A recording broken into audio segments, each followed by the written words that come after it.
Bonjour à toutes et à tous, c'est Gilles Mansillon. Je reviens à vous aujourd'hui pour discuter de 2-3 idées, tirer quelques cartes.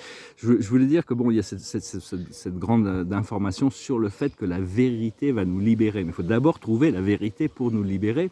En essence, c'est juste s'aligner avec sa divinité. Moi, ça m'est arrivé, on a tous cette divinité à l'intérieur de nous qui est quand même assez discrète jusqu'au moment où on continue à cultiver ce vide dans notre esprit pour pouvoir recevoir, entrer dans l'état réceptif et recevoir l'énergie de la source. Quand l'énergie de la source se manifeste, tout est clair, tout est lucide, tout est harmonieux, tout est gracieux. Donc c'est vraiment... mais enfin, c'est quelque chose qui vient petit à petit. Souvent, la source est complètement silencieuse et nous laisse faire nos choix parce que ça doit être un procédé de co-création. La source est en train de nous entraîner pour devenir des créateurs.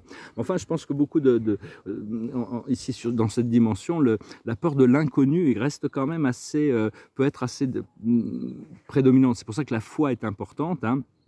Je vais tirer quelques cartes, je vais faire des vidéos assez courtes pour pouvoir les mettre en ligne. Là, je ne sais pas trop, je pars demain, je ne sais pas encore où je vais. La plus haute sagesse, c'est la créativité, c'est-à-dire arriver à voir l'universalité des choses, hein, ne pas se perdre dans les détails et se concentrer sur nos passions. Ce qu'il faut faire, c'est lâcher prise du passé. Ici, c'est quelqu'un qu'il faut comprendre, c'est comment arriver à lâcher prise du passé, de toutes ces mémoires qui nous conditionnent à répéter les mêmes choses dans notre esprit, si ce n'est dans notre esprit. Donc, on doit apprendre à lâcher prise du passé. Ce que l'on doit faire, c'est nous sommes le monde, c'est manifester la richesse intérieure extérieurement.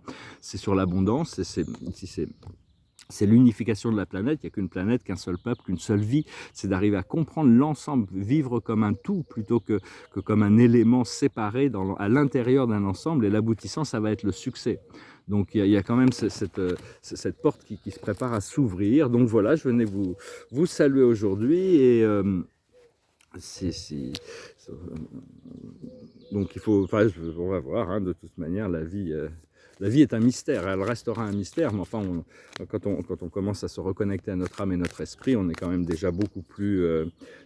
on aimerait bien que cette union, cette connexion avec cette conscience supérieure devienne permanente pour se sentir complètement dans notre pouvoir. Et la carte de la journée, pour finir, c'est le 8 d'Ariel. Vous pouvez être fier du travail accompli.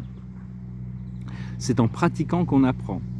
Pensez à reprendre des études ou suivre une formation. Donc voilà, il faut continuer à se cultiver, s'enrichir, se préparer, même si on se prépare des fois pour des choses où on n'est pas complètement conscient, mais on devrait être conscient de ce que l'on veut vraiment, même si on n'est pas conscient du comment, du quand, du où, du qui, toutes sortes de choses. Au moins savoir quoi, hein, ce que l'on veut. Voilà, je vous remercie, je vous salue, je vous souhaite une excellente journée. Adonai.